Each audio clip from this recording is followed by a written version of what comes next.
We would like to invite the attention of the Minister for Interior to a matter of urgent public importance regarding the law and order situation in the country, especially in Noshki, Balochistan, Kashmir, Sindh, causing grave concern amongst the public. Thank you, sir. On behalf of Minister for Interior, Law Minister, इस पे एक brief statement दीजिए.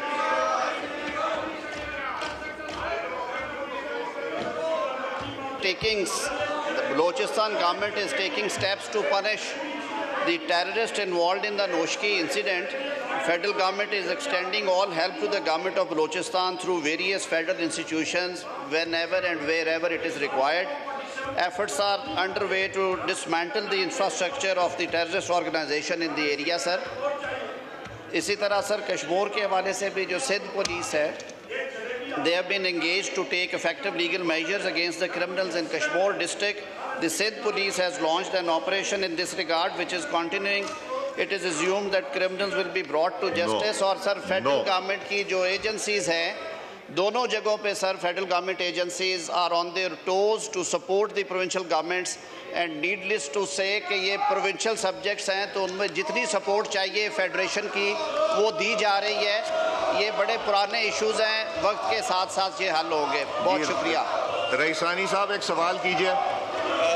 बहुत शुक्रिया जनाब speaker. जैसे आपको पता है कि नौजवान को आपने मौका दिया है, उम्मीद है कि आगे भी नौजवानों को मौका देंगे.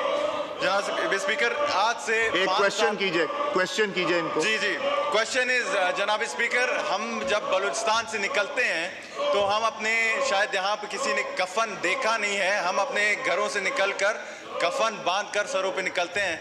तो the question is, the enemy has clear plans which is to sabotage the peace of Balochistan, which is to, Allah forbid, to separate Balochistan from Pakistan, to derail our youth from us. What is the question? The question is, what plans do we have for the enemy, Janab Speaker?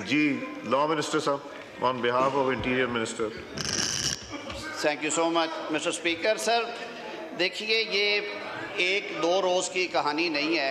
Unfortunately, पिछले 4 दहाइयों से पाकिस्तान दहशतगर्दी के निशाने पे है और इसमें अगर हम अपनी याददाश्त पे ज़ोर दें तो इसी ऐवान में सिक्योरिटी ब्रीफिंग करवाई गई गुज़िश्ता हुकूमत, जिसकी तरफ से आज नुमाइंदगी हो रही है उधर मेरे खड़े दोस्त, और वो दहशतगर्द जिन्हें पाकिस्तान की सिक्योरिटी फोर्सेस ने जानों के नजराने पेश करके और अपने बेटों के खून बहा के उन दहशतगर्दों को मुल्क से बाहर धकेला था, उन्हें हज़ारों की तादाद में वापस लाकर आबाद करवाया गया और एक बार फिर एक्सपोज कर दिया गया पाकिस्तान के मासूम शहरियों को कि उनके कश्तो खून से खेला जाए. गवर्नमेंट की ज़ीरो टॉलरेंस पॉलिसी है. सिक्योरिटी अदारे हुकूमत पाकिस्तान और सूबाई हुकूमतों के शाना बशाना इस जंग में हिस्सा ले रहे हैं. हम रोज़ देखते हैं कि जिस तरह हमारे खूबरू नौजवान वर्दी पहन के मुल्क की सरहदों की और अंदरूनी सरहदों की और खलफशारों की कलाकुमी की कोशिशें कर रहे हैं और जानों के नजराने पेश कर रहे हैं. सर, ये ज़ीरो इसमें टॉलरेंस है और बिल्कुल क्लैरिटी के साथ हुकूमत का ये अज़म है कि हमने दहशतगर्दों से किसी किस्म के मुज़ाकरात नहीं होने और दहशतगर्दों से उनकी ज़ुबान में बात होगी. ईंट का जवाब पत्थर से दिया जा रहा है. बहुत शुक्रिया जी. असद आलम नियाजी साहब एक सवाल कीजिए. सर, बहुत बहुत शुक्रिया आपको कि आपने मुझे मौका दिया. मेरा एक क्वेश्चन है ऑनरेबल मिनिस्टर साहब से regarding district Kashmore and Jacobabad law and order situation. जी सर, हमारे यहाँ आए दिन मर्डर्स, किडनैपिंग्स और रैंसम की कॉल्स आ रही हैं. हमारी बिजनेस कम्युनिटी और मिनॉरिटीज़ बहुत खौफज़दा है. जी, सवाल क्या है? सर, सवाल ये है कि इस टाइम वहाँ पे ऑपरेशन चल रहा है मगर पुलिस को वहाँ पे मिलिट्री ग्रेड वेपन्स की ज़रूरत है, which is a provision of the federal government. And साथ ही साथ since Kashmir is a try border area, तो वहाँ से जब ऑपरेशन स्टार्ट होता है तो criminals escape to Punjab or to Balochistan. So we need a collective and a national policy on this. शुक्रिया जी. मज़ारी साहब, मैंने तो असद आलम नियाजी साहब का नाम लिया था तो आप खड़े हो गए. जी मिनिस्टर साहब जवाब दीजिए।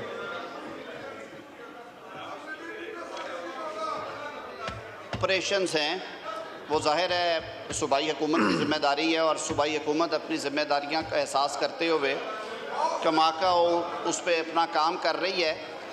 वज़ारत दाखिला की बिल्कुल क्लैरिटी है इस पर कि जिस किस्म की सपोर्ट दरकार थी, दरकार है और दरकार होगी with in the bounds of law and rules, federal government through ministry of interior वो सपोर्ट प्रोवाइड कर रही है और करती रहेगी। जहाँ तक ताल्लुक़ है मिलिट्री ग्रेड वेपनरी या आर्मामेंट्स और जो व्हीकल्स हैं उनका, उसके लिए एक प्रोसीजर है, गवर्नमेंट टू गवर्नमेंट इंगेजमेंट होती है और फिर फेडरल गवर्नमेंट उसे करती है। कई ऐसे मौके आए जब ज़रूरत महसूस की गई, लेकिन ये इसका इस्तेमाल सर बड़े एहतियात के साथ और एक रूल्स और प्रोसीजर्स के तहत होता है। वो जैसे गवर्नमेंट की रिक्वेस्ट आती है सर उसको एग्जामिन किया जाता है। लेकिन मैं फिर बात ख़त्म करते हुए, बिल्कुल फेडरल गवर्नमेंट 100% सपोर्ट फराहम कर रही है और करती रहेगी। Whenever they are sought further help वो भी प्रोवाइड कर दी जाएगी। जी असद न्याजी साहब एक सवाल कीजिए।